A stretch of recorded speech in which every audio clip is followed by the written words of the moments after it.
सकट चौथ व्रत कथा। पौराणिक कथा के अनुसार एक नगर में साहूकार और उसकी पत्नी रहते थे। दोनों का धर्म कर्म के काम में मन नहीं लगता था। एक दिन साहूकारनी अपने पड़ोसन के घर गई। पड़ोसन को सकट चौथ की पूजा कर उसने इस व्रत का महत्व पूछा। साहूकारनी को सकट चौथ व्रत या तिलकुटा चौथ व्रत की महिमा बताते हुए पड़ोसन बोली कि गणपति जी की कृपा से व्यक्ति को अखंड सौभाग्य, पुत्र, धन, धान्य, बुद्धि, सिद्धि सब कुछ प्राप्त होता है।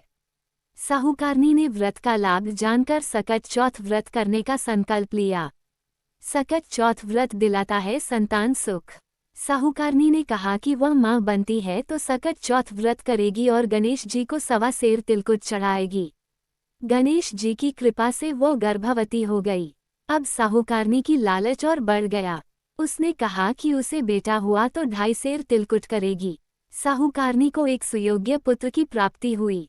फिर उसकी लालसा बढ़ गई। अब वह बोली कि अगर उसके बेटे का विवाह हो जाता है तो वह 5.25 सेर तिलकुट करेगी। गजानन के वरदान से उसका विवाह भी हो गया, लेकिन वो तिलकुट चतुर्थी करना भूल गई। गणपति जी की माया से गायब हुआ बेटा। साहूकारनी के बेटे का विवाह तय हो गया। लोभी साहूकारनी को सबक सिखाने के लिए गणपति जी ने अपनी माया से शादी वाले दिन उसके बेटे को गायब कर दूर कहीं जंगल में पहुंचा दिया। माता पिता और सभी वर के गुम हो जाने पर चिंतित होने लगे। विवाह टल गया। एक दिन साहूकारनी की होने वाली बहू सखियों संग जंगल में दूरवा लेने गई थी। उसे देखकर साहूकारनी के बेटे ने आवाज भी दी, लेकिन वो सभी डर के वहां से चली गईं और इस घटना के बारे में अपनी मां को बताया। सकट चौथ व्रत के प्रभाव से मिली संतान। गांव वालों और साहूकारनी के समधियों ने वहां जाकर देखा तो उनका दामाद घने जंगल में एक पेड़ पर बैठा था।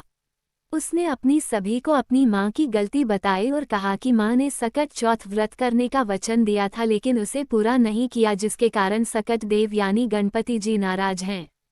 साहूकारनी को जब ये बात पता चली तो उसे अपनी गलती का एहसास हुआ और उसने गणपति जी से क्षमा याचना कर सकट चौथ का व्रत और तिलकुट किया। गणेश जी ने साहूकारनी को माफ कर दिया और उसका बेटा भी सही सलामत घर आ गया। कहते हैं कि सकट चौथ के व्रत के प्रभाव से संतान पर कभी कोई आंच नहीं आती। तभी से ये व्रत किया जाने लगा।